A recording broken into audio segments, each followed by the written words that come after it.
Oh, thank you very much for the invitation to be here. It's really an honor. And I hope that I can indeed inspire you a little bit with research we do on human-nature relationships. So the title of my lecture today is Exploring Pathways Towards Action for Sustainability, and I will especially focus on the role of relational values. I am looking whether I can see the time, or you give me a hint when I'm talking too long, right? Okay. Well, my journey started when I was I was a student, and I was in a lecture on nature philosophy. And the teacher there, he said, well, if you look at the big philosophers, they mainly distinguish 4 different relationships between humans and nature, so how we relate to humans. I don't know whether you're all familiar with them, so the teacher explained them to us, so I will explain them to you. First, you see the master over nature, and there the idea is that humans stand directly above nature, and they can practically do with nature whatever they want. If environmental problems would occur, then of course we can solve that with technology or economic solutions. And then another idea is that we relate to nature as a sort of stewards. And then humans are also standing above nature, but not so directly as in the master, and that is because we have a responsibility to take care of nature. In a religious version, that's because we owe it to God, or in a sustainable version or secular version, you can say, well, we are responsible to take care of nature for the future generations. And these 2 images, also called anthropocentric images, because humans have a central role there. And there are also 2 ecocentric images. The first one is the partner of nature. Well, the word already says it. Humans and nature are sort of parts, they are friends. And you, as a human, are in a relationship with nature as you can be in a friendship with another human. And important there is that humans and nature are of equal value. And then the last one is called participant in nature, and it's the idea that humans are part of nature. So it's totally the opposite of the mastership. So humans are part of nature, not only in a biological sense, but because the relationship with nature is also very important for the identity of humans. And these 2 are called the ecocentric images. And then after the teacher explained these 4 images, he said, well, and then most people in the West are masters. They believe humans stand above nature. And I thought, is that really true? They might act like that, but do people really believe that the mastership is the right way that we relate to nature? Is that what they fundamentally, their worldview, is that their worldview? I was really wondered by that. It was a trigger for me for this first interest in human-nature relationship. And then I got a chance to do a PhD with Professor Wouter de Groot, and I said, this is what I want to study. This is what really interests me. So for my PhD, I did studies both with interviews, really talking to people, long conversations about their relationship with nature, but also more quantitative with survey research. And well, I'll give you a little overview of the results. And in the interviews, and this was in the Netherlands, in the interviews as well as in the surveys, I found that people rejected this idea of mastership. So it seemed that it was not true that people believed that this was the right way to relate to nature.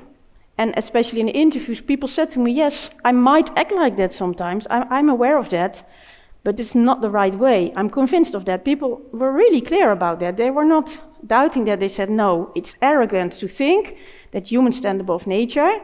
And they referred to the idea of hubris. They said, in the end, humans are dependent on nature. And a lot of people, that I asked them, said, in the end, nature will survive. It's much stronger than humans. Maybe it's an interesting question why people act in a particular way and believe in another way. If you're interested in this for the particular mastership, Andreas Moar from this university wrote an article about this discrepancy. It's interesting to read. But this is what I found, that people really rejected mastership. So what do they believe in then? I showed them the 4 images, I talked about it with them. Well, what was then the image they thought would best describe how they feel that they relate to nature? And then they said, well, humans are part of nature. They were convinced about that. Humans are part of nature. But at the same time, they said humans are responsible to take care of nature. So that's interesting because from a point of view, that's not really a combination. They combined an ecocentric image with an anthropocentric image. But that's what people said. And most people said that, like, we're part of nature, but we're also responsible to take care of that. So they combined this stewardship idea with the participant. And it was the same that I found with the surveys, because with surveys, you make statements, right? And you don't know why people choose particular things. You only know how big a group choose a particular standpoint. But there I found the same. And with the interviews, I could explain that. So then I knew, well, at least in the Netherlands, there's a quite high level of nature friendliness, because, well, this idea of being part of nature and being responsible to take care of nature can lead to quite sustainable or nature-friendly behavior, you might think. But yeah, of course, I was wondering, how is that for the rest of the world? And I did not study this in every country, of course, but we were able to expand this research. So we did human-nature relationship research in Canada, in Germany, in France, in Vietnam, in Peru. At the moment, we're analyzing data from Tanzania. And next year we will start, I'm very excited about that, we will start research in Indonesia at 10 different locations. And also other colleagues, Michael, of course, but also Courtney Flint and Yuka Yoshida, they also did research in other countries on this human-nature relationship. So we were able to really expand this idea of human-nature relationship and see how this relationship is in other countries. And we also combined it with different topics to see if human-nature relationship also could tell us something about, for instance, how people think about non-native species or about the introduction of large carnivores. So I also tell you a little bit about that.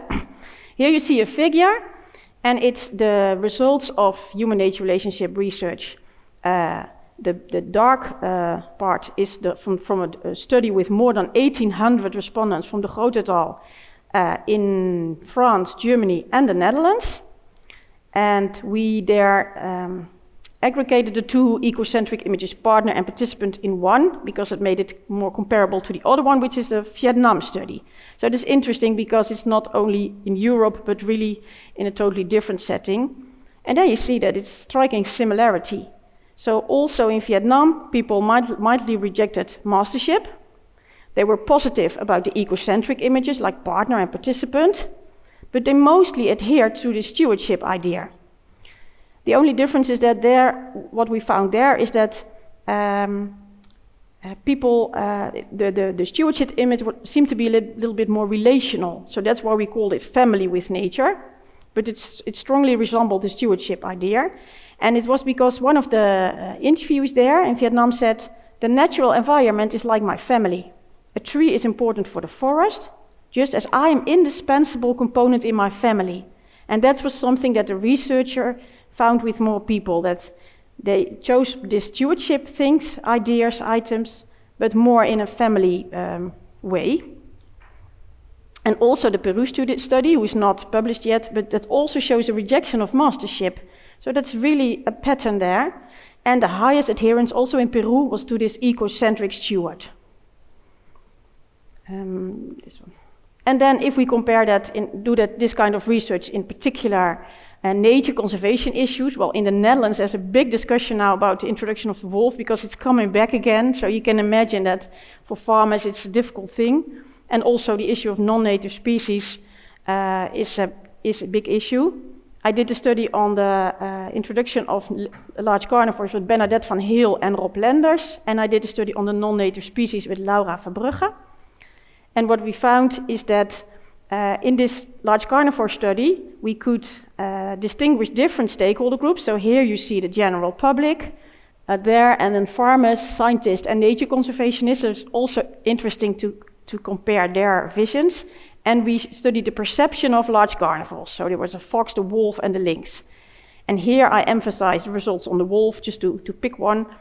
And what we see is that, and we were of course interested whether we could find relationships between what people had for human-nature relationship with the perception of this wolf. And whether it tells you something that's interesting. And then we found indeed that the farmers, well, you can see because the things we circled, they are the people who agree to the people who have a positive perception of in this case, the wolf. So the farmers do not have, not much farmers there choose that they were positive about the wolf, and they adhere the most to mastership. So that's, and the scientists on the other hand were most positive about the wolf, and they were also positive about the more ecocentric images. There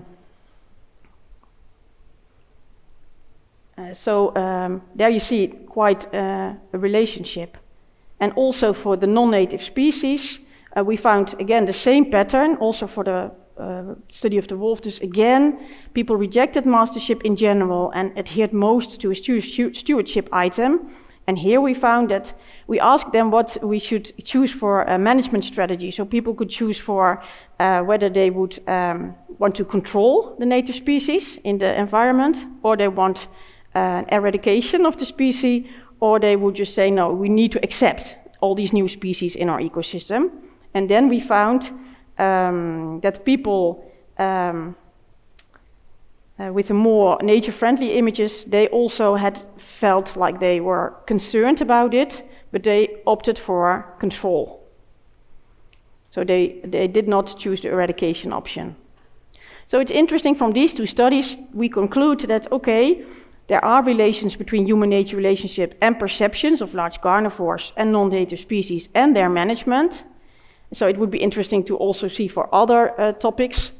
And again, we see this overall endorsement of the nature-friendly images. In particular, this ecocentric version of Stewart. So in different countries and different topics, we over and over found this pattern.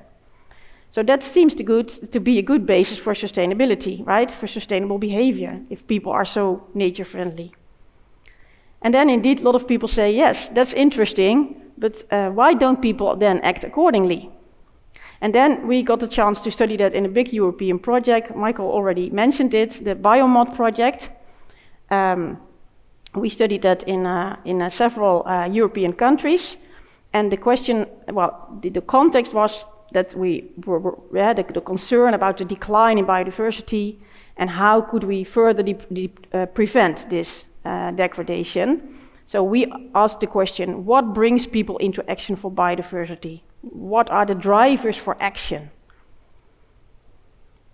And what we did is we searched for what we called the truly committed actors, because you could also say we're going to study those people who are not active for nature and want to know why they are not doing something for nature. But as a researcher yourself, you can imagine it's very difficult to study why people are not doing something. If you're not interested in collecting stamps, and I would have a conversation with you about collecting stamps, we would probably have a very short conversation because that's not what you are into. So we chose the strategy to not search for people who are not active for nature because they probably don't want to talk about nature with us, but to search for those people who do a lot for nature, then find out why they are so active for nature and hope that this information can help us to foster actions for nature.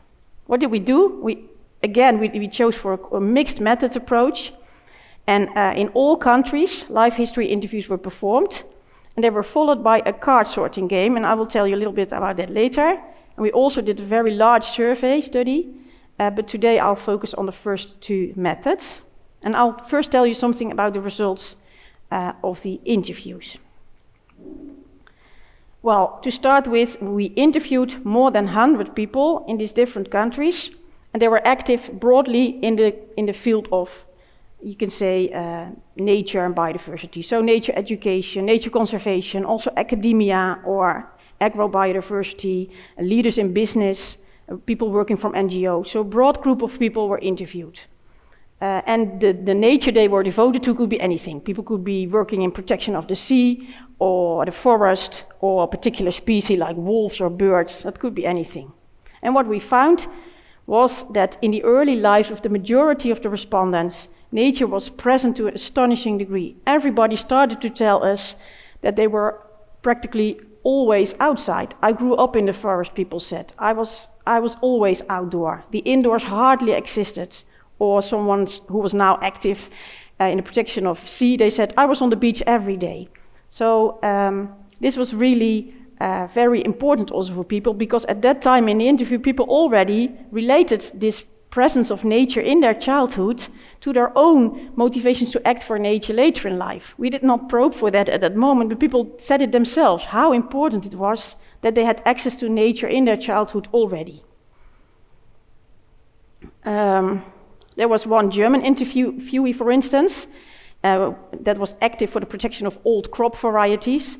And this person said that when he or she was 14, he or she already independently roamed the area where he grew up, and sometimes even the whole day. And when we asked for the main motivations behind their committed action for nature, the interviewer responded, "For me, it was definitely the wish to get closer to nature and to be active within nature, you know. That has always been my passion. Growing up, I was outside a lot. I ran a lot, I went hiking, I started to collect herbs and to see what is this, what is growing here." So it really is something out of their childhood. And most of these children had a high and autonomous drive to connect to nature. So, for instance, much more than their siblings. So it's not that their whole family had that, but they really felt that it was innate and connected with their earliest memories. And this connectedness with nature mostly grew during their life. So when they get older, the desire to learn about nature only grew. And also interesting to mention is that most interviews said that this importance of nature in childhood is something that they recognized when they were looking back. But as a child, for them it was normal that nature was just there. You know, it's not that something you recognize as a child already, but they said, looking back, I realized I was always in nature and how important that was for me. But at that moment it was normal. And it was beyond question that it was there and that it was possible. And I think that's an important thing, because for a lot of children now growing up in urban areas, it's not that normal anymore. Another important thing is the whole idea of curiosity and learning. We were not so aware of that when we started with the interviews. But a lot of people were really fascinated by nature. And that could be anything, could be insects, mammals, forests, moors, or the working of an ecosystem. But people were really fascinated and they wanted to learn something. And there are, of course, other studies who focus on this or found this important role for learning and connectedness. But our interviews already made this link between learning and connectedness. And knowledge seemed to act as a vehicle to connect with nature. And people said things like, when you learn about nature, you are able to enjoy things you did not see before, and you can experience nature much more deeper. Or this person said, all species have a relationship with us, and the more you learn about this, the richer your world is. Oh, that's one too early. So it was interesting to find that the desire to learn seemed to have much in common with the desire to connect with nature. For us, it was really a key message from the Biomod interview. And then another thing from the interviews was more on the level of the lives of whole, that people talked about making a difference in the world. So we call this meaningful lives. Not that people use this word themselves, but they refer to it in totally different ways. Almost all interviews said to us that they want to make a difference in the world, and they link this explicitly to living a worthwhile life. So it's that working with nature, which was of course important and meaningful for them, helps them to give their life a sense of meaning, a sense of living a worthwhile life. People said, do I have that quote? Yes. A lot of people said these kind of words like, because you're making a difference, you're helping to protect it, and you keep those good things. Or I will leave the world a better place through my actions than I found it. So because nature is so meaningful in the life of people and communities, and acting for nature, that's all fitting in a life that makes a difference in the world. And this meaning is established in this connectedness in early childhood, in these intense encounters with nature.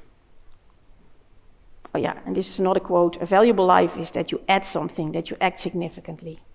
And then the card sorting game that followed the interview. What we did was we did a huge two-step multidisciplinary literature research in different domains, so in philosophy, in sociology, in governance science, and we looked for most basic drivers or motivations people could have for their actions, not just in the green issues, but overall in life.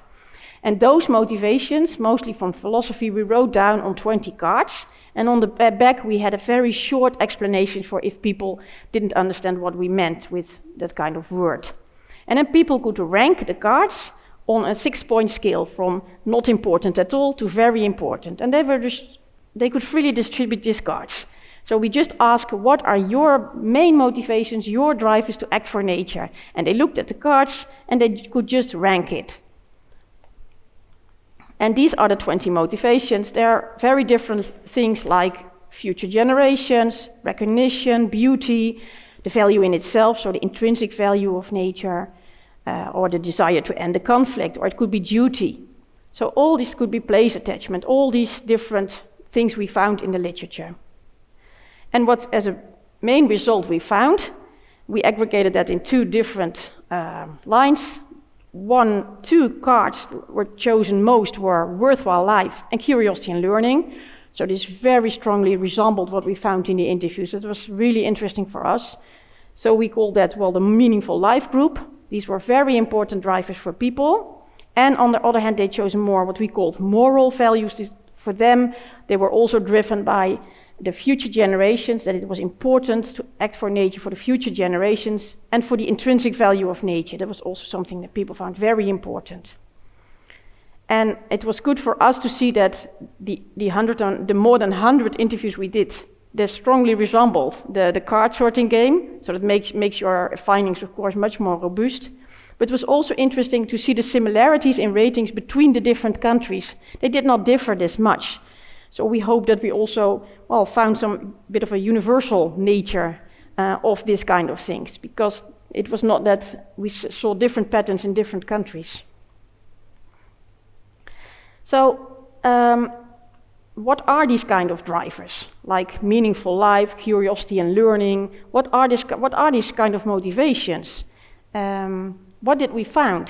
And then I go back to my philosophy class, where I started with, because there I also learned, and in discussions nowadays, you always hear the same.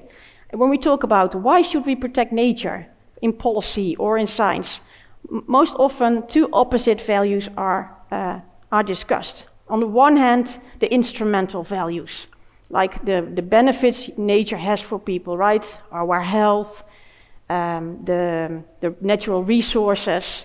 In science, you see, for instance, everything now is called ecosystem services. Well, that's clearly expressing these instrumental values, the services nature provides for us. Or natural capital is another word. It's quite an economic approach. You can also, people then say, you can also look how much nature is worth, and then we know why we should protect it. And on the other hand, you have the whole idea of intrinsic value that says, no matter the value nature has for humans, nature has value of its own. And this is sort of dichotomy. You always see these 2 different values in this kind of discussions. But if we look at the values we found in the research I just presented, like curiosity and learning or meaningful life, they are neither instrumental nor intrinsic. It's not one of those. So what are they then? And enough, we start looking in the literature and we found this idea of relational values. And they say there are values where the relationship itself matters. It's because you have a relationship with nature that connectedness appears, or that this meaningfulness appears out of the relation with nature, and not a value that's in nature or something that we as humans value. It's the relationships that matter. So that really was an interesting finding for us as well, to see, okay, these kind of values are maybe much more important than the ones we're always talking about, mainly the instrumental values. Well, at least in a lot of countries in the West, it's always about these instrumental values, right? The ecosystem services, health, that's always the argument you hear to protect nature. But for those people who are already engaged with nature, we even found that these values were demotivating. If you start talking about money or value of nature to people who are very much engaged with nature, they can really start be demotivated. So you should more relate to the values that are important to them, and that are those relational values. So the relationship, for instance, between a person and a tree or a particular species, so it's not in either the person or the tree, or in either the person or the wolf or a particular species, but in the connection between the two. So this doesn't imply that instrumental value and intrinsic value are not important at all. I'm not saying that, but we should at least acknowledge that there is another category. We have these relational values, and they are definitely undervalued in policy and science. It's for this one. What is so important in these relational values? Well, as I told you, it's the relationship between nature and humans that is of value. Often another characteristic is that it's non-substitutable. And that's interesting because in an economic approach it is, right? If you make a railway somewhere, you can make nature somewhere else. But in this idea, it's not possible because it's about the relation, and it's not just you can trade it for something else. If you have a relationship with a particular landscape, just if you have a relationship with a person or a good friend, it's not that you can just trade it for another friend with the same characteristics. And it also about reciprocity, so it's a two-way relationship. And that's interesting. It's that it recognizes that we as humans, we shape nature, but nature also shapes us. And that's also something that not so much studied in our field, but it would be interesting to not only look at how we shape nature, but how our behavior is also shaped by nature, and that humans depend on nature. And this also nicely links up to the idea of stewardship, because in stewardship actions, it's also said in the literature that these are valued, reciprocal. I think it's a terrible word in English. I just looked it up how to pronounce it, and I just forgot. Reciprocal. It's a different word, but in Dutch it is reciprociteit. That's different. That's easy, right?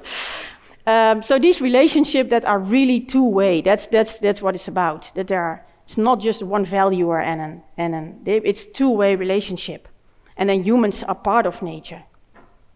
So we really need more of this kind of studies on relational values, because if you look at this Biomod study, in the life history interviews, almost all values that we found, they were relational of character. So that's really interesting. It's not just one or two, just all most important relationship people talked about were relational. And in the card game, also intrinsic value appeared to be very important, but the rest was also relational. So we should really pay more attention to that. That's what I think. And I cannot find that much empirical studies. There are a lot of interesting conceptual literature about this. So what is relational studies? What are relational values? But empirical studies where we really study how this works for people and why they are so important, I think we need more of that. I recently reviewed an anonymous manuscript. So I don't know who the authors are, but I was very intrigued by that. And that was the kind of research I really was looking for, but could not find anywhere. And they did walking interviews with residents from a particular area, and they just talked about the area with the residents. So why is this area important for you? And then afterwards, they just counted the number of times that people referred to a relational value. And it appeared to be almost 700 times that people referred to, for instance, identity, responsibility, connectedness, friendship, meaningful life. So that is really a lot. And even more stunning was that all participants expressed the idea of taking care for nature and care about nature. Every respondent used these words. So that also shows how important these values are. So in the last part of my lecture, I want to show you how we hope to integrate the idea of relational value in our current and future research. So just to give you some idea of what we are doing at the moment. So I'll show you three. How am I in time? Good. We have three different streams, you could say. One is about connectedness with nature, mainly in childhood, but as an idea to see how that evolves over the life course.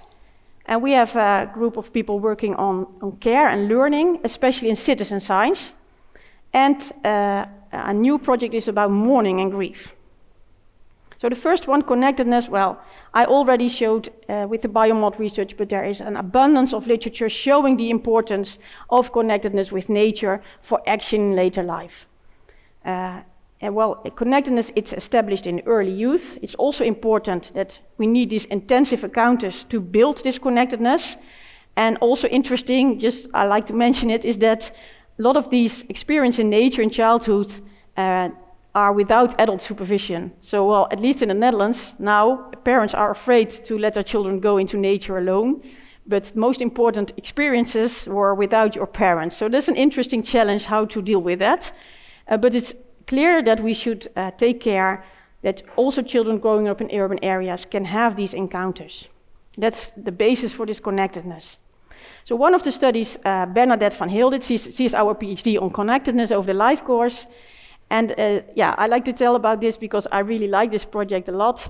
There was this National Citizens Day in Netherlands, and you could apply for a project that they would do something with your topic. So we applied with nature connectedness, and then they chose our topic. So we could do something with children in primary schools in the Netherlands. A lot of schools participate, so we were very excited about that. But then we realized, this should really be citizen science. And the idea of citizen science is that people, in this case children, collect data themselves. So it's not that you can do a survey on those children about nature connected. No, they have to collect the data themselves. And most citizen science projects in the green area are about, maybe see your bees in your own garden or count birds in your own garden or something like that. But we didn't want to know about knowledge. We wanted to know about the role of nature in childhood.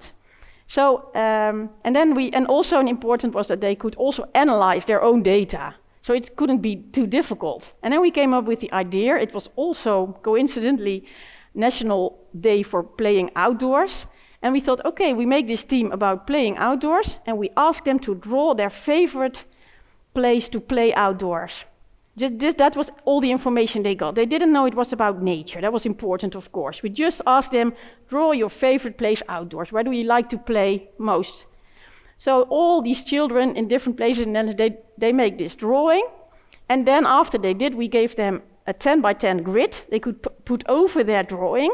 And they could then, we were asked to analyze the elements on their drawing. So on the right you see, for instance, it's in Dutch, sorry, but the air, if it's mostly air in that grid, you make it yellow. If it's water, you make it blue. And then for us, the most important categories are nature related. So we ask for nature that was made by humans, because a lot of boys, of course, draw soccer fields, and that's grass fields made by humans. And we had natural nature. If you drew a forest, then you could choose that one. And we have man-made things, because a lot of children draw these playgrounds with a lot of slides and trampolines and playing and swimming pools, and that were man-made things. And then they could simply analyze their own drawing. And that was so nice, because for them it was also an introduction on scientific research. The idea that you could analyze your own drawing. Well, I would have loved that as a kid. That's really nice. And then they just have to count the number of grids on a particular area. They hand it in to the teacher, and he could simply, we gave him an Excel sheet, so he could simply add it up for the whole class. And of course, in the end, we could add it up for the whole country and see differences in areas people grew up, or children grew up. So it was easy and simple, but the children liked to do it.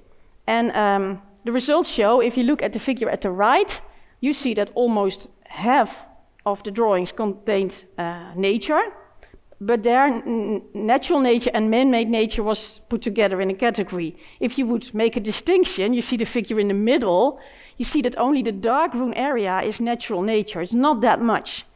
So also if you look at the big pile of drawings, we were stunned by the number of man-made things. They were all playgrounds in what looked to us as urban areas. Some children, they had drawn a tree, for instance, or mostly girls drew also some animals, but it was mostly man-made things. So that is interesting, would be interesting also to explore this topic further and in other countries. And the question here is it that the children just prefer to play at these playground things, more exciting or something than in nature? Or maybe these natural areas are just not available to them, right? We just asked them where they played a lot, and you just drew what you know. The children could also tell us, well, this is there and there. And we had a few questions like, with whom do you go there? Because we wanted to know if they were able to go there without their children. And so we knew that these were places they played a lot. Okay, the second I promised to tell you about was learning and care. And it's interesting to see that if you look at this care, and I already told you about this review study, that's to distinguish between to care about something and to care for something. If you care about something, well, you are concerned about the state of nature, for instance, and that requires particular knowledge about the state of nature. And if you care for something, you want to learn how you can do something, how you can come into action. So both relate to knowledge. And I have 2 projects I want to show you very quickly. The first one is a big study that's done by a PhD just finished, Wessel Gansenvoort. He's now a postdoc at our department, and he studied the motivations of green volunteers. So it's people who do monitoring work, so citizen scientists. There are a lot of people who count birds and insects and plants and put the data in a database with all these apps, and these data is really used by scientists. But there are also people working in the landscape, the restoration people. We also distinguish people who do nature education, like excursions, etc. And of course, those people who do the management and policy jobs in these nature organizations, or citizen initiatives were also included. And well, he did a lot of studies on this, so I only picked one result, but of course, it was much richer. You can look up his PhD. And almost 4,000 people participated in this study, so that's really a lot. And we again asked them for their motivations. And well, I like this graph a lot because it shows you the top 3 of the motivations that were chosen most by these green volunteers. And if you look at the top 2, we color them to make it clear, all 4 groups, the first column is all respondents, and then we differentiate per group. All 4 groups had the same top 2. And the first one is contributing to nature conservation. So you can say that's really taking care to care for nature. And the other one choose being connected. So here this connectedness is so important for people. So this is really why these are the people on which the whole nature conservation is built, you know, they're very active, and this is why they do it. And then if you look at number 3 and other motivations, it was also nice, it differentiates there, but it links up very well to what they do. If you look at the monitoring people, those people who count birds, etc., they said, I want to learn more about nature. So for them, this learning aspect is very important. Much more, for instance, than people who do these nature excursions. They said, I want to improve other people's connectedness with nature. That's what was their driver. So that really people choose actions that really are aligned to their deepest motivations. And those people who work in the landscape outside, they said, I just want to spend time outdoors. I want to be outside. And in the rest of the study, we also found that especially those people who worked in the landscape, they said they didn't want to do other things. This is what they wanted to do. So if you would ask them, can you also do a little bit about education? They're not motivated to that. That doesn't align with their motivations. So, but it also shows that citizen science, like this monitoring, is also a promising pathway for learning and care, because that's what those people are really driven by. And that relates to the big project we're doing now, and Michael already referred to it. It's called EnviroCitizen. It's with Estonia, Norway, Romania, Spain, and Sweden. And it's about this citizen science idea, and it's focused on those people who count birds and ring birds. And we're interested in whether those people, because it's really big business, there are so many people who are into citizen science, green citizen science, and what we study is that whether those people, a lot of people who do that, are they just interested in, well, these birds, they for instance count, like check the box, I see this very rare species, or is doing this kind of activity relate or stimulate a broader environmental citizenship, as it's called, but it's just about care and responsibility for nature in a broader sense. So we're really going on fieldwork trips with all those people who do these birding activities, and we also see the role of learning, how they work together in groups and on their own, and what are their most important motivations. And again, we are, of course, curious to see whether all the relational values are important here. So we will work on this project for the coming years. And the last project I want to tell you about, we just started with this. It's about mourning, something totally different, but I saw you had a workshop on extinction also later this day. Well, this really relates to extinction. And well, for me, I got interested in this idea of mourning when one philosopher in a Dutch newspaper said, related to extinction and biodiversity loss. He said, well, in this Anthropocenic times, we lose so many species with which we share our planet with. Why aren't we all mourning? Why aren't we all having a lot of griefs because of all those species we lose? And that really triggered me. I thought, whoa, yes, that's right. Well, you hear all those numbers about the number of insects that we lose or other sort of species, but really feel emotions by this idea. How about that? I was really interested in that, and so I started to read a lot about the topic.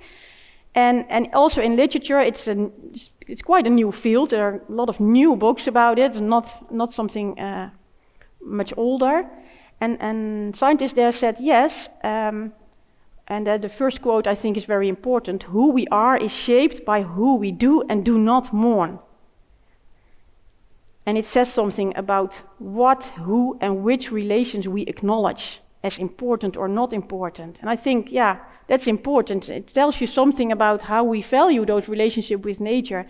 And maybe it can also be an interesting pathway to be more aware of all the species we lose. Or maybe it's not so cheerful topic, of course, the mourning, but maybe it relates also to hope and other emotions that are maybe more positive. And maybe, I thought, it can also be or have a sort of transformative character. And yes, in research, but it's indeed also very conceptual yet, and not so much empirical studies.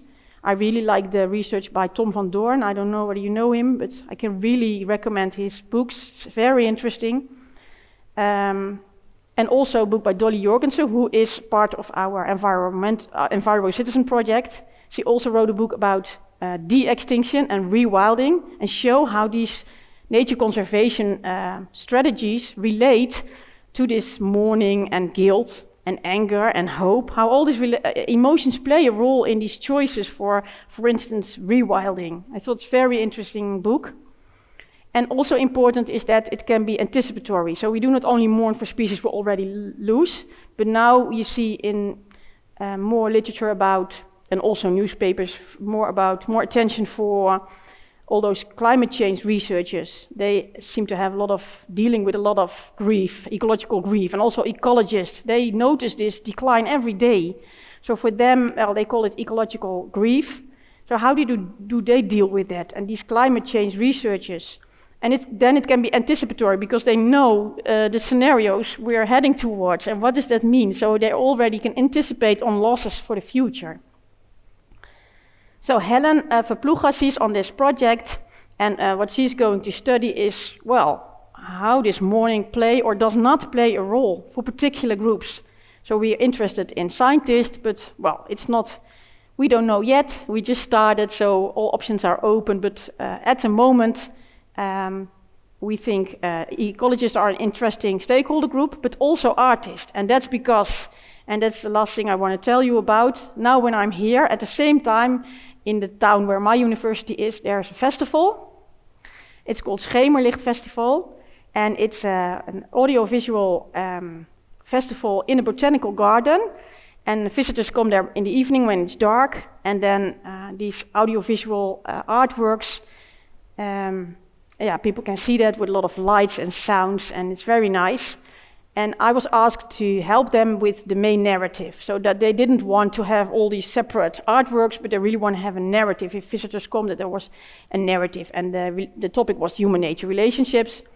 And I start talking with these artists, and then I found out that a lot of artists had this theme of loss and extinction and mourning without me telling about it. They told me about it. And so I recognized that it was about mourning, and I thought, wow, this is really interesting, because I thought the ecologists, they are scientists, and we're not used to showing our emotions in our academic work, of course, but these artists, they do. So now, last week, Helen interviewed all these artists about the role of mourning in their work. So I think I'm very curious about the outcome. So finally, after all these projects, I have some key messages. Well, as was very clear from the Biomod research, I really think we need more meaningful encounters with nature in our daily life. And this nature can be everything. It doesn't need to be wilderness. It just can be nature around the corner or in a city park. But especially in childhood, encounters with nature are very important for connectedness in nature. And if we do not take care of that, we can lose engaged people for the future, because connectedness is really crucial for action for nature. And on the level of policy and science, I'm also concerned that we focus too much on these instrumental approaches. Of course, it can be important to focus on the role of health, for instance, to get more people on board for nature. But it's very clear that people who are already on board, their relationship with their human-nature relationship is much more complex. And we really miss something if we do not acknowledge the relationship between humans and nature and the relational values that come out of it. And then on a policy level, I also think because of this discrepancy, what people really believe and what they have to behave every day, I think maybe it's too much to ask from people to behave every day in this sustainable way, to make these choices day after day. And our research in many countries really show that these nature-friendly attitudes are there. And maybe we can build more upon this support for nature-inclusive policies. There is support for it. So maybe you should not make people so responsible to make these choices every day, but include it in a nature-inclusive policy. And on the relational value level on science, I hope for more empirical research on relational values, because there can really be important pathway for engagement, for connecting, and for action for nature, so for sustainability. And in that sense, in this way, if we really look for such a relationship with nature, and humans are part of nature, and that can really lead to a balanced coexistence with nature. And that's important, not only for humans, but also for nature. Thank you.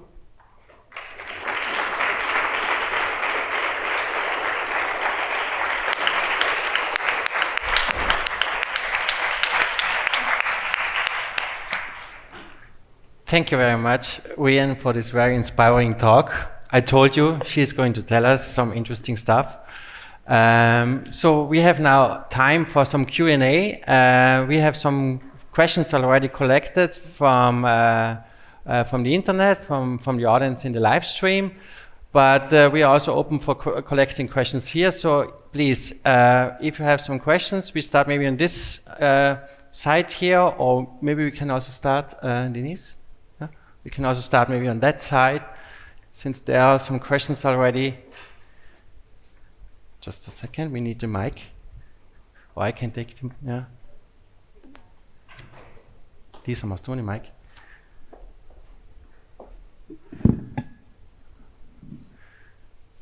There's a question, Christina. We need to keep the distance, you know. So, thanks a lot. I'm Christina Plank. I'm working at the same institute as Michael.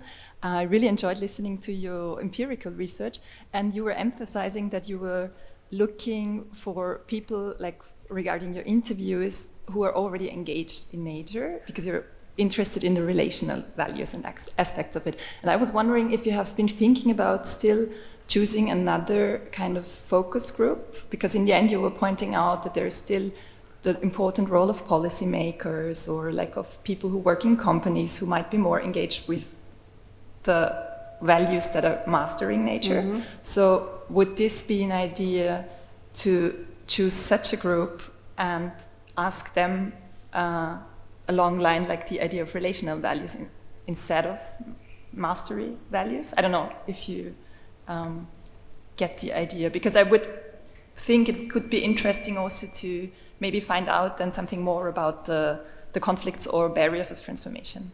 So. You also mean like not the dark, what we call the dark green people, that we also would focus more on the light green or, yeah, people, yes. Yes, we discussed that a lot within our institute. We really would love that.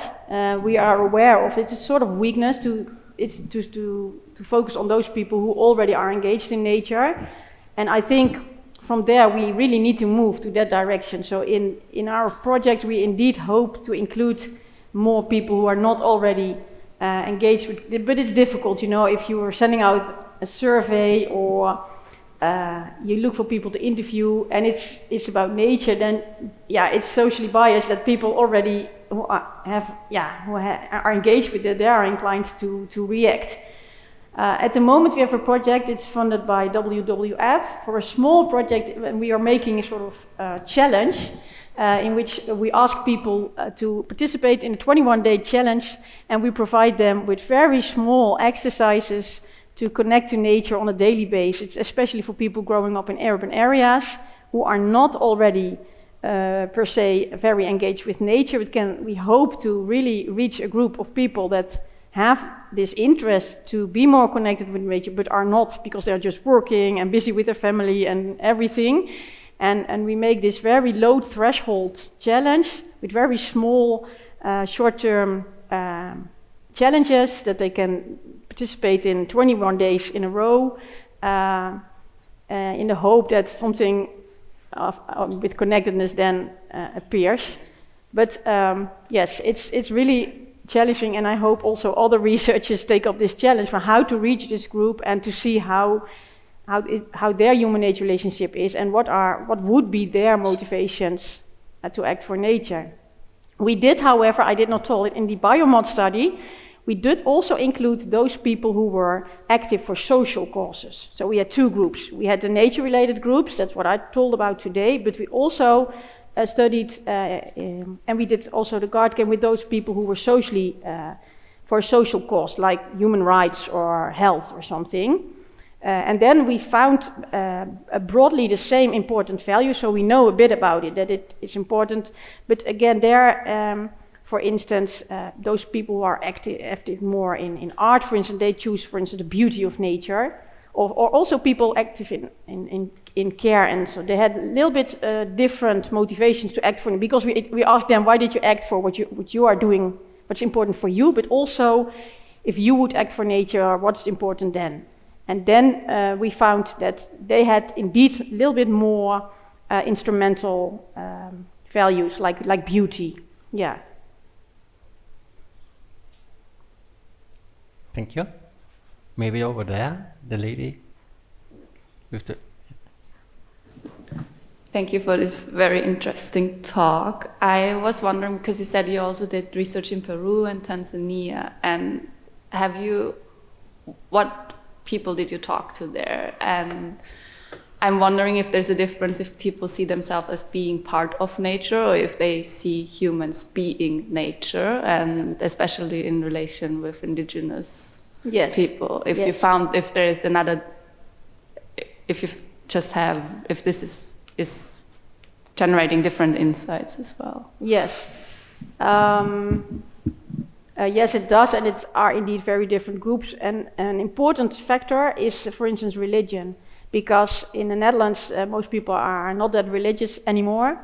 But in Indonesia, and we work together with a professor from anthropology who is very much know a lot about different religions. So their religion is an important topic, and then you see a strong relationship between human-nature relationship and religion, because it's in the stewardship idea that if you think you have to take care of nature because of your religion, of course, it's very influential. So that's definitely one factor that you have to take into account in other countries. And for instance, in Canada, there are also, because of course also the nature experience you have, nature there much wilder, and there we found more mastership, relatively more mastership than in Netherlands, where everything is under control. We of course have water issues and threat of high water floods. But in Canada, nature is much more wild, and you also have to protect yourself. So there we find more mastership. So the context is indeed very important.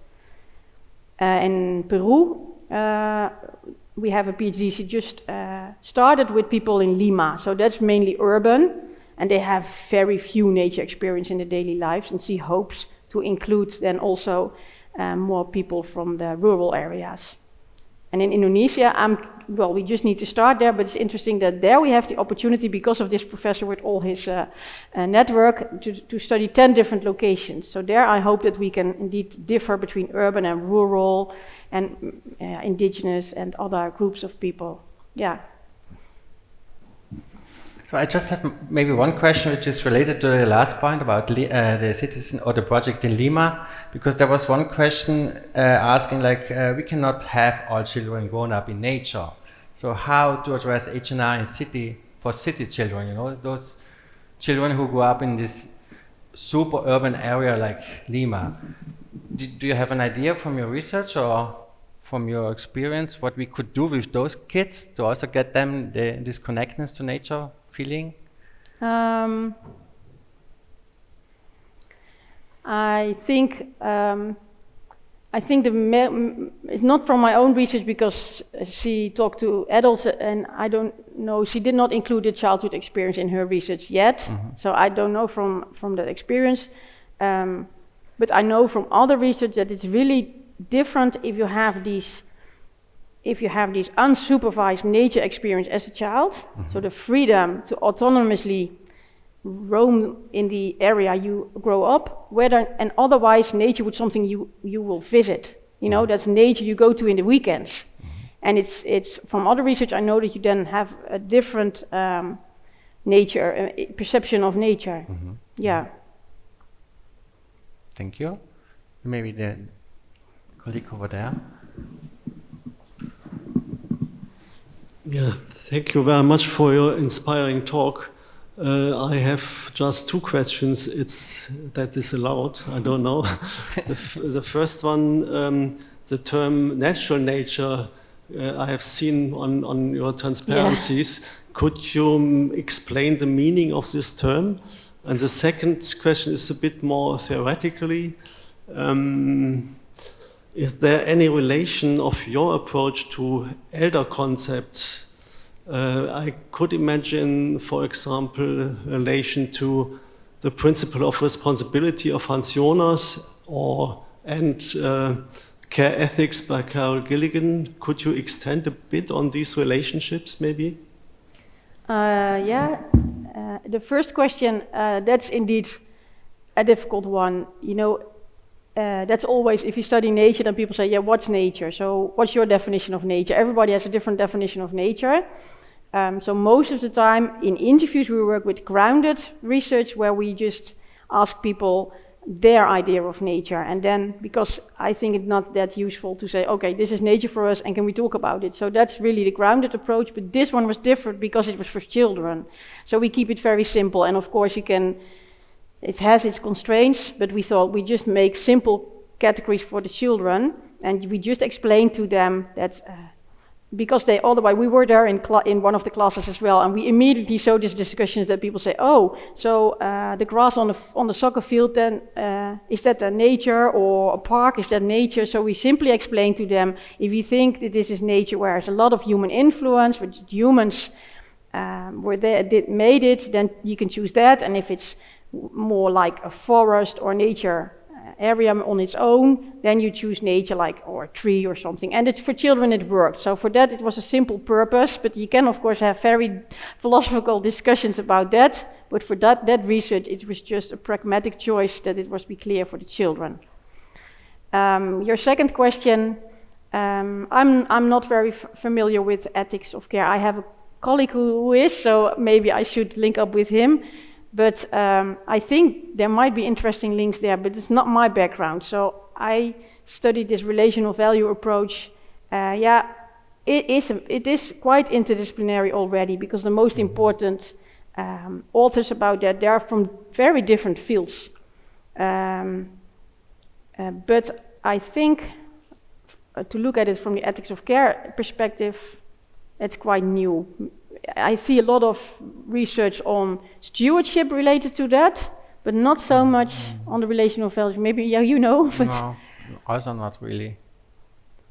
So I'm afraid I cannot really explore that. I think it's an interesting avenue, but as I said, this research on relational values is very recent. So they start out mainly conceptual with discussions like, what are the characteristics of that it's being relational? Is it relational in process or in content? It's not, and it's mainly in content. So these kind of discussions you find a lot. Or, for instance, discussions about, is this meaningful life idea, is that really a relational value, or is that instrumental as well? Because that's also beneficial for yourself if you feel that you have a meaningful life. But because it's relational in content, they say, no, this is really what makes it a relational value. So that's really, I think, where the discussion is now. Maybe one hint, in many feministic approaches or women in philosophy, the term of relationships is much more important than theoretical concepts made by men in the past. And so the idea of Carol Gilligan was just these relations are much more important, how to react within relations, and that is close to what you have explained us today. Okay, is that also, for instance, Cheney? Is that the Cheney, the author Cheney? You say something, or it's another? No. Okay, I will look in the direction you suggest. Thank you. I think there was also a question over there. Yeah, Lily in front.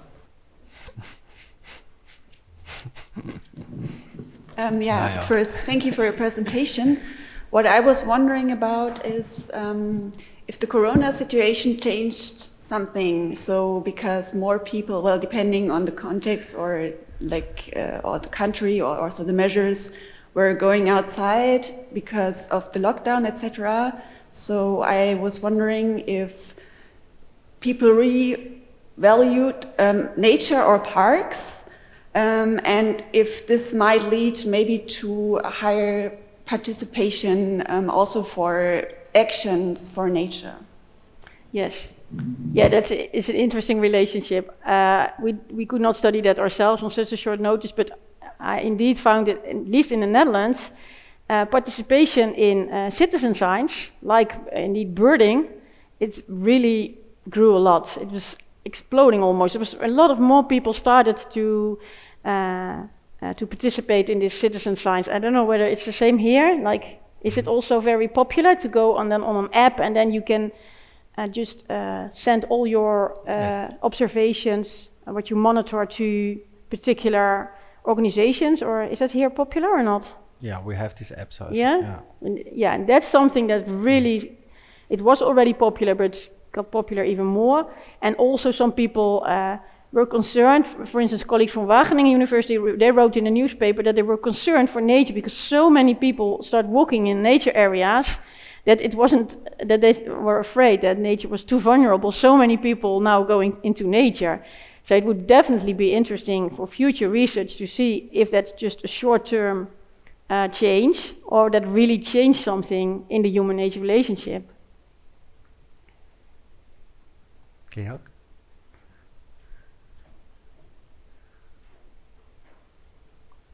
Yeah, that's the middle. Thanks really for the inspiring talk. I have a question to your mentioning of the possibility of encounters for nature in early childhood. And that's something that we see, for instance, in farmers a lot. You know, farmers grow up at farms, yet they are those who mainly apply a kind of mastership view. So what's behind that, you know? And obviously encounter with nature is probably not the reason really for applying an eco-centered view there. And how do we, and that corroborates the question that your first question, how do we address farmers? I mean, they have their main causes, or land users, foresters as well, of the biodiversity crisis. And yet, and there's such a rift, you know, between the activists and these people. So, you know, what can we do there? Yeah, it's interesting, and it's a big issue indeed. The farmers, you know also more about this group, so maybe you can say something as well. But indeed, the first thing is they grew up in nature or green areas at least.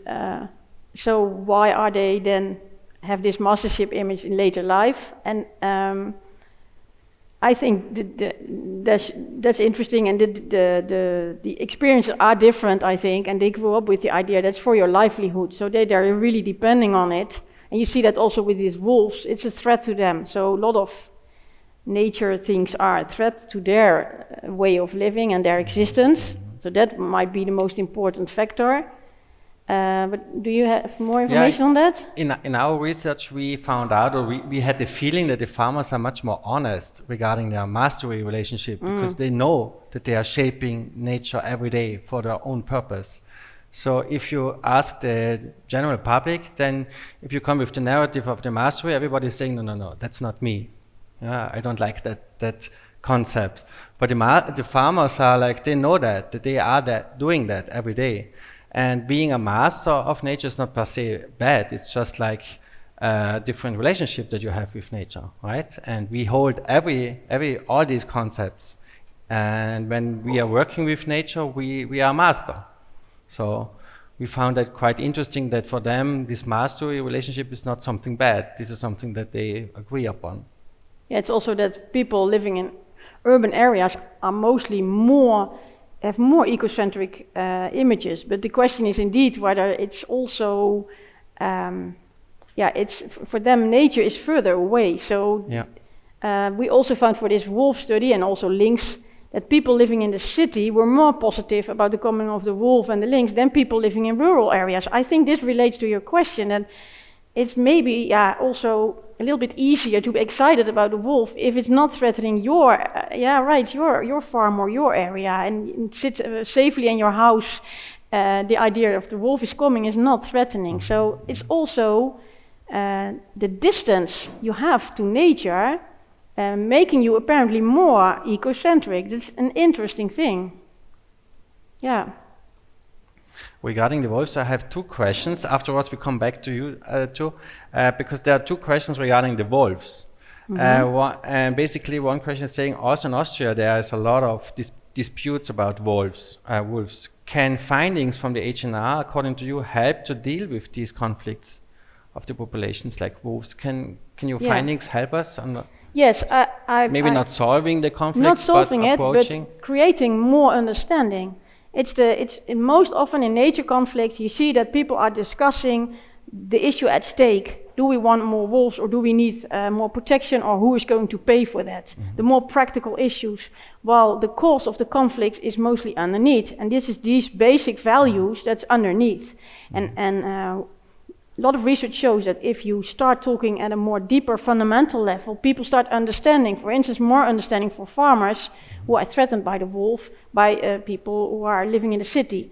So definitely it cannot solve the issue, but it's clear from all kind of participation studies that if people start talking about what's underneath, the deeper values, and people can be honest about that, and the emotions can also play a role, that people start understanding each other. And that's a good start for even talking to each other and a less polarized debate. Yeah, so that's. I think that's the point, less polarized debate. Yeah. Okay. Yeah, I would also like to come back to this issue. I wonder if you also found in the discussions, in particular with the farmers or people that live in the countryside, something that I experience in particular also with indigenous people, that they sometimes find the bit romanticized views of the urban people a bit ridiculous in a certain way, because they say it's only theory for them, they don't know what they're talking about. And also I found that there could be a certain divide between these researchers that spend their time behind their desks, that don't experience that every day. And it's easy to say no to Roundup if your potatoes don't get eaten up every season. So I found that there is sometimes also even sort of like from people that live in the countryside, that they don't take people seriously, the people that live in the cities, and they say, yeah, you want to eat your meat, but your meat comes from the supermarket. I have to kill my pig myself, so I know what it's worth, I know what it's like to kill an animal. So did you feel that there's sort of a certain distance as well, saying like, well, you urban people, you don't know what you're talking about? Also the relationship between urban and rural populations?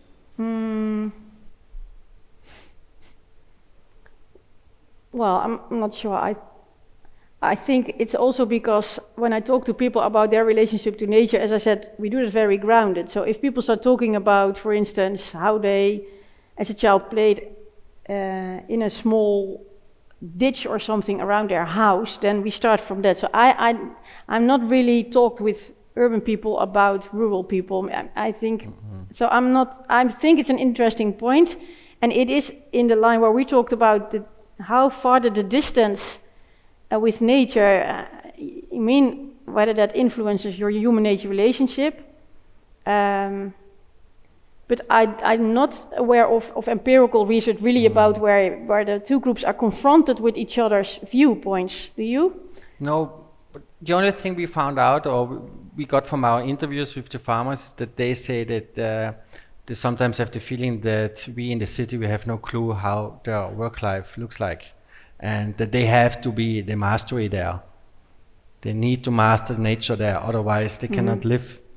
They cannot produce our food. So this was kind of, but we didn't explicitly ask them, but this is what they wanted to tell, communicate.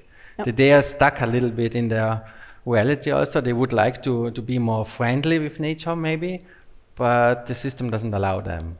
I also thought it was interesting in the article of Andreas Muhar, that when he asked people about, he chose also people to interview who had a particular relationship with nature that in the eyes of the scientists was quite mastery, right? Yeah. And then asked about their relationship. And they did not find their own relationship mastery. And the actions they did, for instance, in water, it was not, they thought, no, it's just, we need to do this for our work. And they did not feel that this was mastership. And it was also a difference whether they did it for work and how they felt personally. So that was also interesting. But as you see, this is there's enough to study in this field. Also, at our university, I also hope that students choose this topic for their master thesis, because there are a lot of different stakeholder groups we're not have much information on yet. So these are important questions, I think.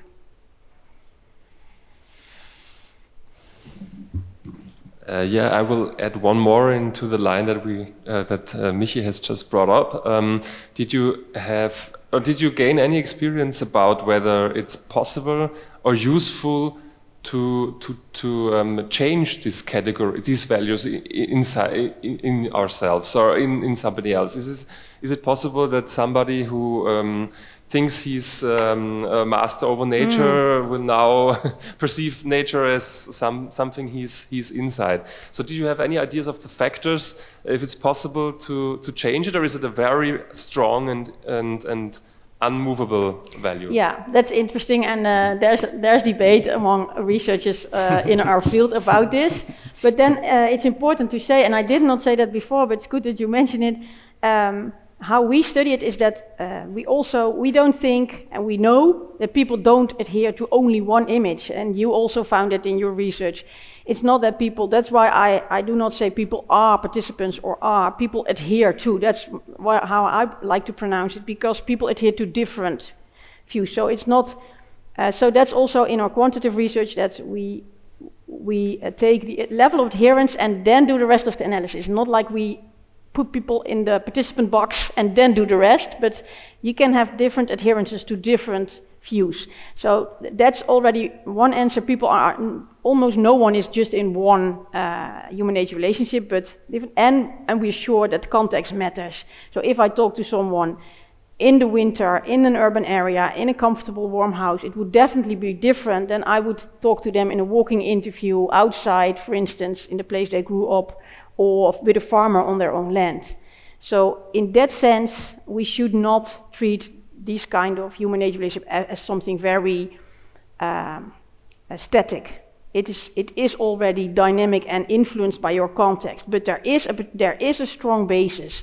And I think another word you see a lot is worldviews, also a word used for human nature. That also indicates that it's not something that changes overnight. It's not that you think, and that's also showing, I think, the stability of all outcomes. If I do a research on human-nature relationship in context of the wolf or in the context of non-native species, and the main pattern is the same, I think that's really an indication that there is a strong basis that is quite stable.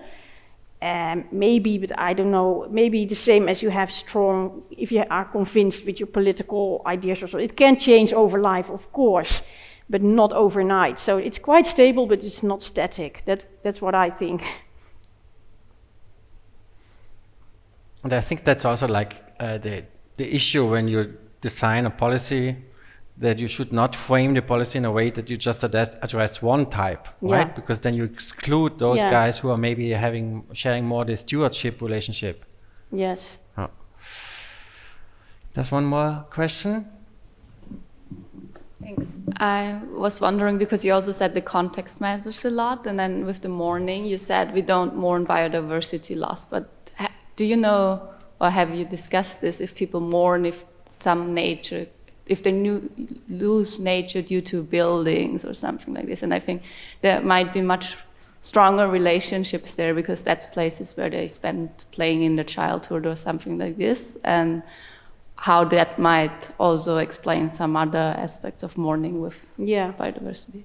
Yeah, well, before we started the research about mourning, I already found in a lot of interviews that people refer to indeed the places they grew up and how much was changed, or especially in terms of loss. Like there was this nice field or park, but now there are buildings.